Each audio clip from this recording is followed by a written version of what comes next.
할렐루야. 주님의 은혜와 사랑이 여러분 모두에게 함께하기를 주의 이름으로 축원합니다. 오늘 제목을 다 같이 따라하겠습니다. 하나님의 뜻대로 하는 근심.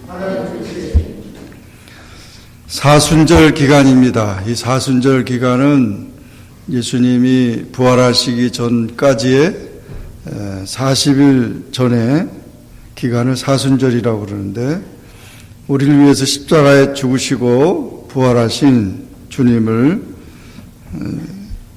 우리가 축하하며 또 회개와 각성하는 그런 시간을 갖는 것입니다. 그래서 신앙의 강조주가 아니고 자기 신앙을 돌아보는 그런 기간입니다. 특히 올해는 마틴 루터가 종교개혁을 일으킨 지 500주년이 됩니다.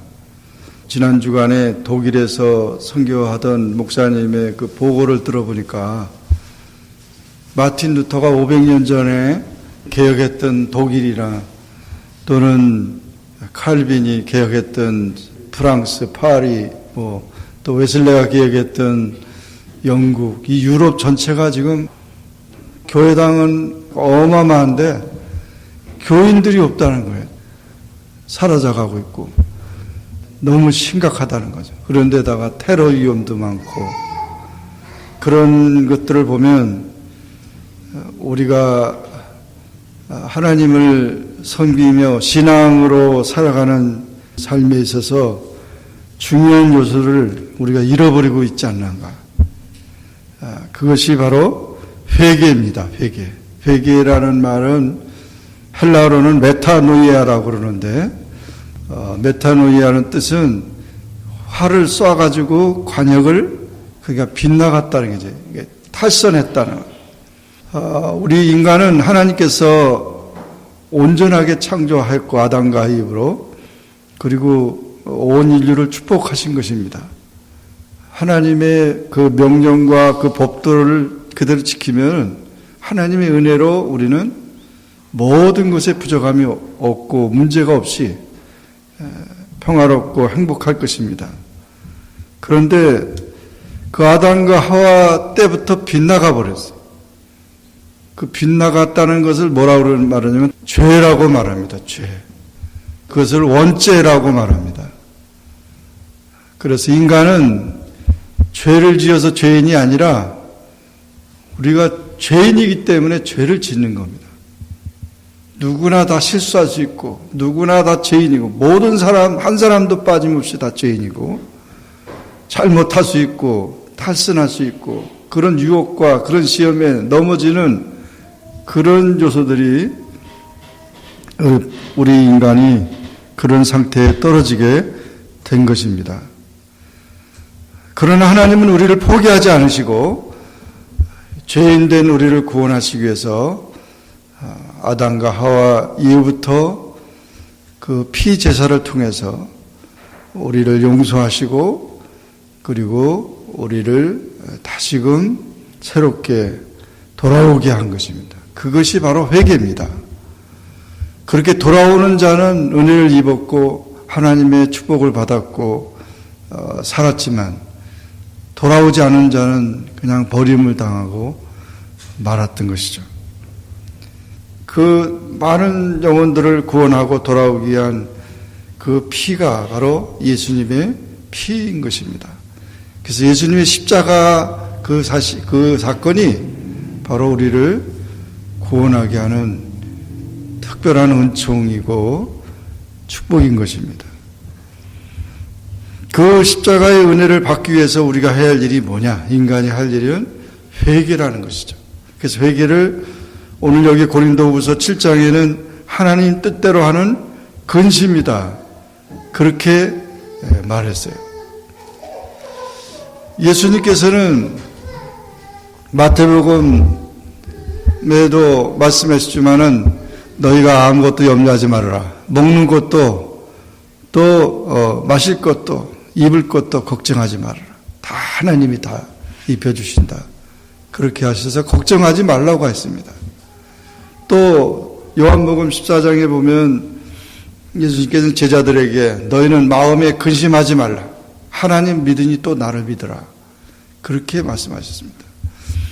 이 세상은 걱정이 많고 근심이 많은 세상입니다. 태어날 때부터 우리가 하나님께 갈 그 죽는 그 순간까지 인간은 많은 걱정을 하고 많은 근심을 하고 많은 그런 어려움 속에 살게 됩니다. 그런데 그런 것들은 걱정하지 말라 그래요. 그러나 우리가 걱정해야 될 일이 있는데 그 걱정이 바로 회개라는 것입니다.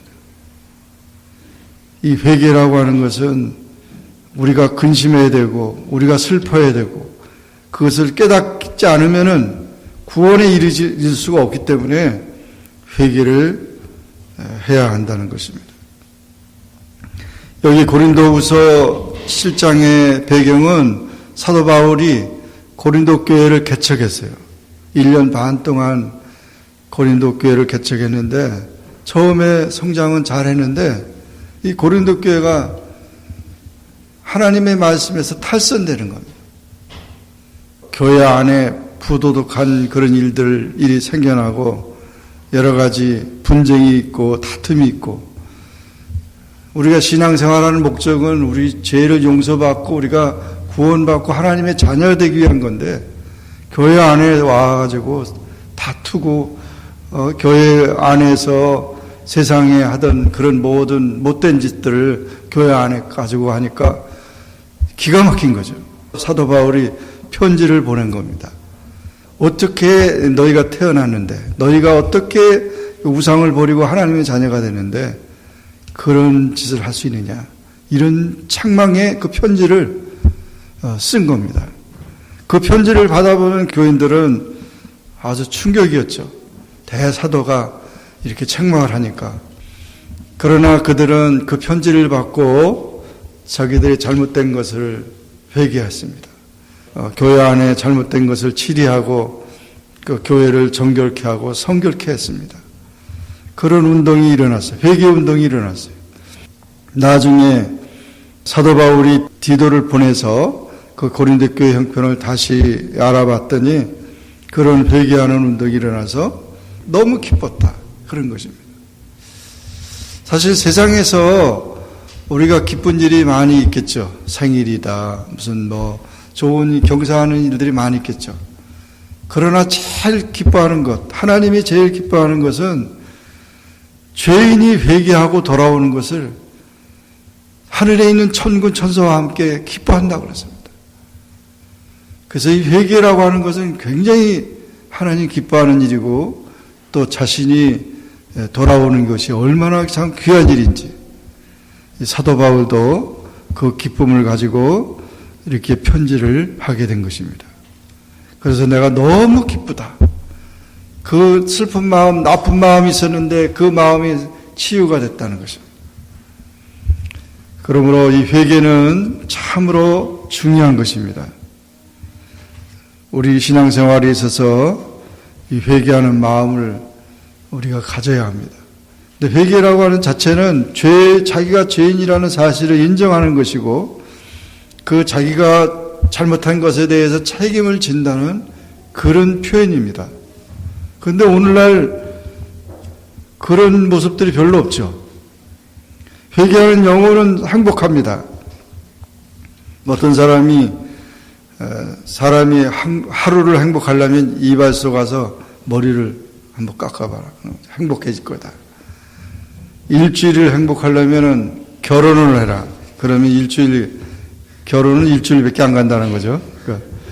그리고 한 달을 행복하려면 말을 사라. 말을 사가지고 말을 타고 그냥 다니면 한 달은 기분 좋을 거다. 1년을 행복하려면 집을 사라. 집을 사가지고 그 집에서 1년 지나면은 그것도 그런데 평생 행복하려면은 정직한 인간이 되라. 거짓말하지 말라. 진실하라는 거예요. 이것은 참 우리에게 참 귀중합니다. 우리 신앙생활하는 사람들은 진실해야 됩니다. 요즘에 한국의 청문회 하면서 이게 봤더니 이상한 말이 하나 이제 있어요. 여러분이 아세요? 모르세라는 말은 모르세. 모르세라는 말이 생겼어요. 그래서 나 모르세라는 게 뭔가 그랬더니 몰라요. 기억이 안 나요. 아무것도 몰라요. 그런 얘기를 하는 게 그게 모르세라는 거예요. 모르세. 우리 그리스도인들은 모르세 교인이 되면 안 됩니다. 나 그거 몰랐어요. 나 그럴 줄 몰랐어. 이러지 말고 다 내 탓이고 내 잘못이고 내 부족이고 이래야 되는데 요즘에는요 뭐라고 얘기를 하면 다 억울하대. 사실 이번에 우리나라 대통령도 뭐 이제 감옥에 갔지만 구치소에 갔지만 그냥 계속 억울하다 그러는 거예요. 물론 대통령 하시면서 뭐 그렇게 안 했라고 우리는 생각하고 하나님이 아시겠지만 그러나 일단 또 법은 법이니까 그런 억울하다 그런 표현을 하지 말고 내가 다 부족하다 부덕하다 이렇게 얘기를 하면은 더 좋을 텐데 자꾸 그런 얘기를 하면은 사람들이 다 오히려 동정심이 안 가는 거예요. 물론 억울해서 요셉도 무슨 죄를 지어서 감옥에 갔습니까? 그 죄를 졌기 때문에 감옥에 가는 거 아니에요. 죄 안 진 사람도 감옥에 갈 수도 있어요. 예수님이 무슨 죄를 져서 그렇게 피 터지게 얻어맞고 감옥에 가서 십자가에서 죽으셨습니까? 아무 죄가 없어요. 그런데 그런 불법 쪽에서도 예수님은 오히려 십자가상에서 뭐라고 했죠? 아버지여, 저들의 죄를 용서해달라고. 가락한 무리들을 그냥 막 심판해달라 이러지 않으시고 저들이 하는 것을 모릅니다. 저들의 죄를 용서해달라고. 회개의 기도를 했다는 것이죠. 그러므로 여러분 우리의 삶 속에서 잘못을 시인하는 것은 매우 중요합니다. 근데 잘못 시인하기가 쉬워요? 그렇지 않거든요. 잘못했다고 그러면 기분 나쁘다고 그러고 화가 나고 그러죠. 어린아이들도 그냥 잘못했다고 그러면 화가 나서 밥도 안 먹고 막 그러는데 그런데 우리 미국에 살면서 우리가 참 세 가지 참 좋은 면이 있어요. 문화적인 기독교의 습관인데 세 마디가 참 중요해요. 미국에서 제일 많이 쓰는 말이 뭐죠? Thank you. 감사합니다. 얼마나 좋아요. 참 감사하는 마음을 가져야 돼요. 우리가 원망과 불평이 얼마나 그냥 뭐 감사하는 마음보다 원망과 불평이 얼마나 많아요. 뭐 눈 뜨자마자 그냥 막 신경을 내고 화를 내고 원망할지 불평할지 왜 이래서 저렇게 했어 뭐 그런 일들이 많을 수 있는데 눈 뜨자마자 감사합니다. 그저 넘어져도 그저 감사합니다. 그저 배가 고파도 그냥 감사합니다. 그저 신경질 나도 감사합니다. 그러면서 감사로 살아가는 그런 습관이 돼야 되는데 땡큐 이 문화는 참 중요합니다. 그리고 두 번째 많이 쓰는 말이 뭐죠? 미국에서 I love you. 내가 너를 사랑한다. 사랑하는 것 참 얼마나 중요합니까? 사랑하면 모든 것이 다 좋게 보여요. 미워하면 모든 것이 다 나쁘게 보이고 세 번째 많이 쓰는 말이 뭐예요? I'm sorry. I'm sorry. Excuse me. 이 많이 쓰잖아요. 죄송하다고. 신뢰한다고. 내 잘못이라고. 내가 부족이라고. 그것은 참 굉장히 성서적이에요. 우리는 항상 자기의 부족을 깨닫는 사람이 위대한 신앙인입니다. 성자는 위대한 성자, 훌륭한 신앙인은 죄가 없어서가 아니고 죄를 너무 많이 발견하고 너무 자기가 부족하고 그렇게 고백하는 사람이 성자예요. 겸손한 자죠. 자신의 잘못과 그런 것들을 고백하는 그런 진실한 신앙인이 되어야 될 것입니다. 자기의 잘못을 인정하기보다는 자기의 자랑을 많이 하잖아요. 그죠? 자기 가족 자랑, 자기 형편 자랑, 자랑을 많이 하는데 자기의 잘못을 얘기한다는 것은 쉽지 않아요. 자랑보다도 잘못을 말하는 것은 더 힘들 수 있습니다. 그러나 그 잘못을 우리가 시인하고 그것을 고백하는 그 사람이 새로운 출발을 하는 사람이고 그 사람이 하나님의 은혜를 더 받을 수 있는 사람입니다. 그래서 겸손한 자는 이렇게 자기의 잘못을 인정하는 삶이 겸손한 사람입니다. 그러나 교만한 자는 자기의 잘못보다는 남을 탓하고 남의 잘못을 지적하고 남을 비판하고 책망하는 그런 사람이 교만한 사람입니다. 여기 보면은 사도 바울이 이런 말을 했어요. 세상 근심은 절망과 불안과 초조로 결국 사망을 이루는 근심이라고 했습니다. 세상 근심은 상실과 손해에 대한 근심입니다. 이기적인 근심입니다. 세상 근심은 죄의 결과만을 후회하는 거짓된 회개인 것입니다. 그래서 사람이 후회하는 일들이 많이 있잖아요. 그래서 내가 그럴 걸 저럴 걸 이래서 후회하는데 그 후회는 이전의 잘못을 뒤에 깨닫고 뉘우치는 것을 말하는데 인간은 본질적으로 연약하기 때문에 무슨 일을 하든지 유감스러운 일을 남기기 마련이고 따라서 후회도 많아요. 그런 후회가 많이 있어요. 그래서 사람이 아무리 최선을 다한다 하더라도 여전히 미진한 부분이 있고 아쉬운 점이 많이 있어요. 그러나 사람이 후회가 없을 수 없다고 해서 타성에 젖은 나머지 모든 일을 후회로 끝나서는 안 됩니다. 후회를 자기 개선의 기회와 회개의 기회로 삼아야 하는 것입니다. 이렇게 세상 근심을 많이 하는 사람은 하나님 말씀에 불순종하는 사람들입니다. 아담과 하와가 그러므로 저주를 받았고 롯의 아내가 소금기둥이 되어버렸고 하나님 말씀에 불순종하는 자는 세상 근심하는 자입니다. 자기 본분을 망각하는 자가 세상 근심하는 자입니다.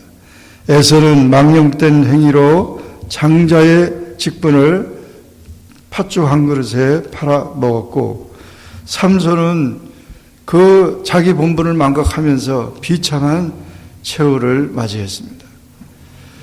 또 이 세상 근심하는 자는 회개의 기회를 잃은 자입니다. 여러분 우리가 잘 아는 예수님의 제자 베드로와 가룟 유다를 보면 열심히 둘이 예수님을 따라다녔고 배웠어요.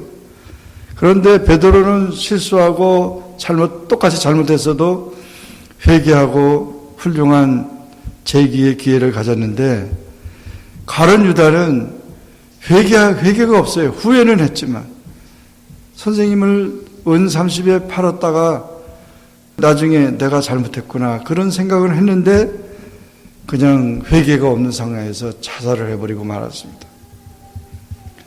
이렇게 회개의 길을 잃은 자들은 참 비참해집니다. 믿음이 없는 자입니다. 세상 근심하는 자는 광야 인생들이 바로 믿음이 없이 그렇게 광야에서 그들은 다 죽어갔습니다. 그러나 여호수아와 갈렙은 믿음을 가지고 광야에서 살아남았어요.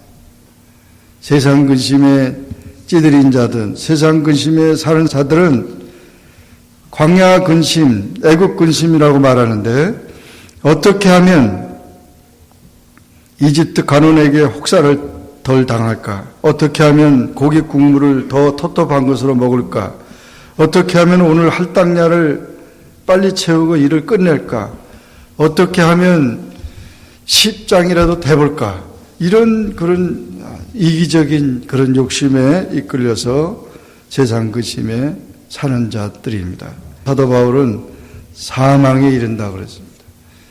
여러분 우리가 근심하고 걱정하는 일들이 세상적인 그런 근심이 되지 않기를 바랍니다. 세상적인 그걸로 인해서 우리가 울고불고 걱정하지 마시고 우리의 근심은 하나님 뜻대로 하는 근심이 되기를 바랍니다. 하나님 뜻대로 하는 근심은 후회할 것이 없는 구원에 이르게 하는 회개를 이루는 것이라고 했습니다. 여기 보세요. 11절에 보니까 보라 하나님 뜻대로 하게 된 이 근심이 너희를 얼마나 간절하게 하며 하나님 뜻대로 하는 근심을 가지게 되면은 간절한 마음을 갖게 된다는 거죠. 그래서 간절한 마음으로 성령의 역사를 사모하는 그런 간절함이 있게 된다는 것. 또 얼마나 변증하게 되냐. 얼마나 분하게 하고 두렵게 하며 얼마나 사모하게 하며 얼마나 열심 있게 하며 이렇게 회개를 신중하게 한다는 것입니다. 그래서 솔직한 자백을 하나님 심판대 앞에서 하는 것처럼 하고 또 지나간 날의 범죄를 분개하고 하나님의 심판을 두려워하면서 하나님 말씀을 사모하고 또 그 모든 벌 받는 것에 대해서 징계에 대해서 마땅히 받을 것으로 그렇게 인정한다는 것입니다. 그러므로 우리는 이와 같이 정말 하나님 뜻대로 근심하는 이 일은 꼭 필요한 것입니다. 우리의 삶 속에서 우리 자신을 돌아보시기 바랍니다. 대부분 많은 사람들은 누가 뭐라 그러면은 저 애들은 안 그런데 비교의식을 가지고 판단합니다. 그것은 세상 근심입니다. 우리가 하나님 뜻대로 하는 근심은 하나님 앞에서 자신을 내어놓는 겁니다. 그래서 하나님 앞에서 자신의 모습을 내어놓고 자기의 부족을 깨닫는 것입니다. 우리 영혼이 새로 일어나게 되는 것이죠. 그러므로 주님 뜻대로 살지 못했던 것, 또 내가 기도하지 못했던 것, 내가 더 깊은 진리를 깨닫지 못했던 것, 라오디게아 교회처럼 차지도 않고 덥지도 않고 그렇게 미증했던 것, 자기 영혼에 대해서 근심하는 그런 삶을 살아가게 되는 것이죠. 그래서 말씀대로 살지 못했던 것, 이런 것들이 또 하나님의 사명에 대해서 충성하지 못했던 것, 그것은 어떻게 보면 게으름도 될 것이고 그것은 하나님을 신뢰하지 못한 가장 근본적인 원인이 될 것입니다.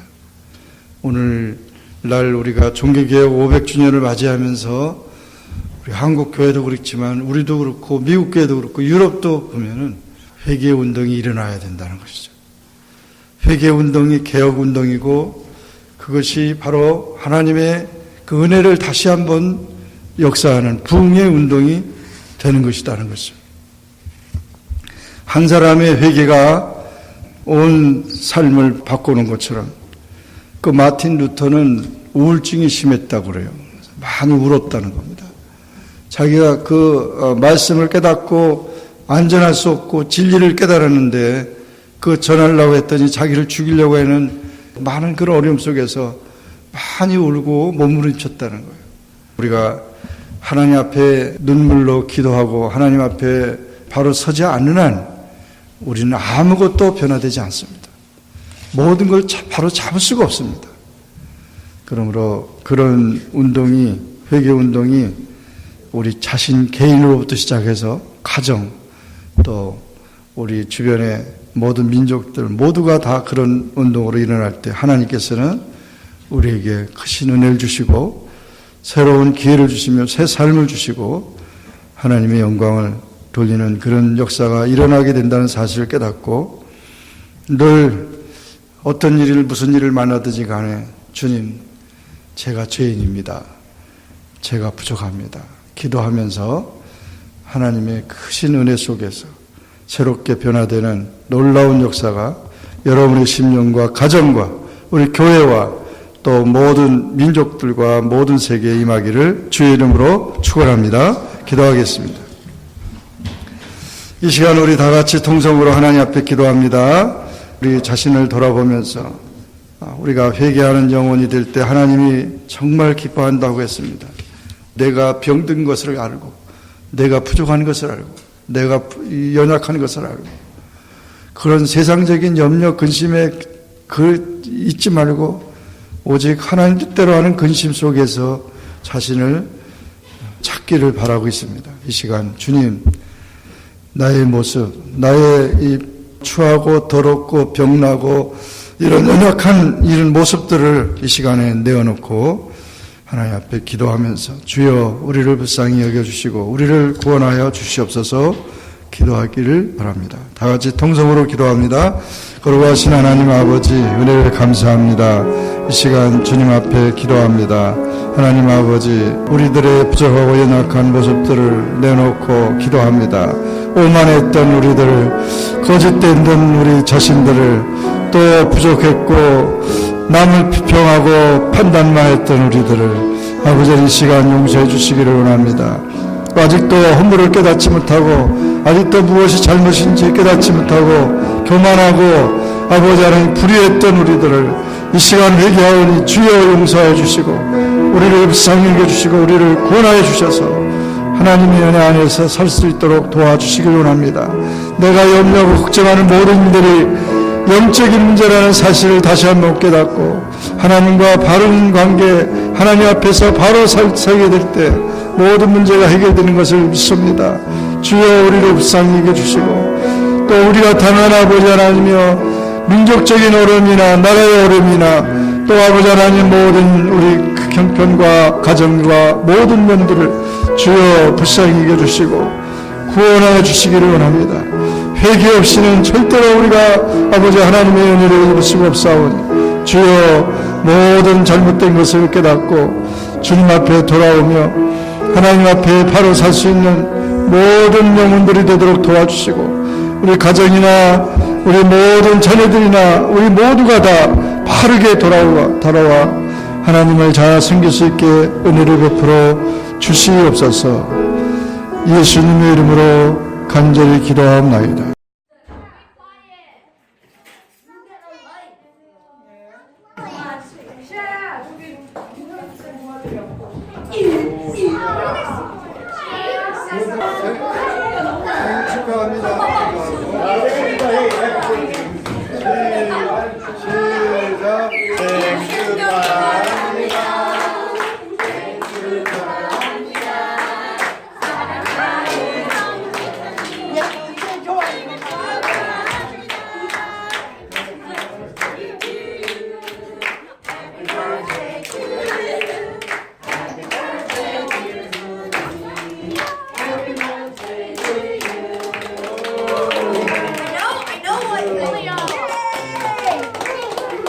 주님께서 저희들을 예배드리게 하여 주시고 또 4월에 생일을 맞는 우리 홍성희 집사님 또 주님의 은혜 안에서 오늘까지 하나님 사랑하고 또 봉사하며 믿음 안에 사는 또 귀한 가정입니다.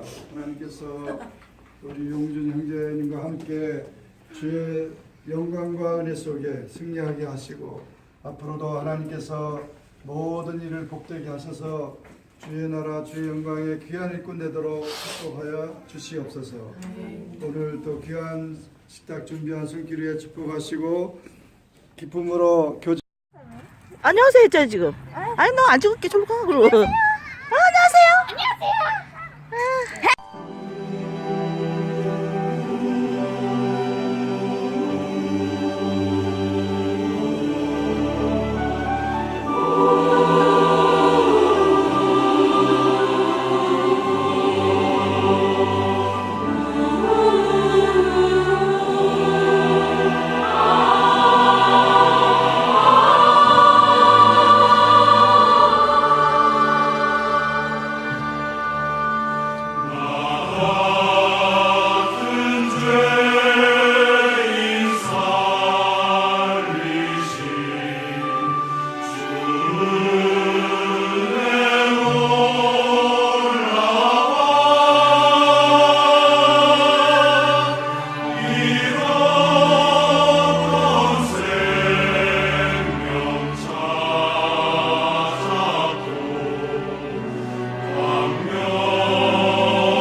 위로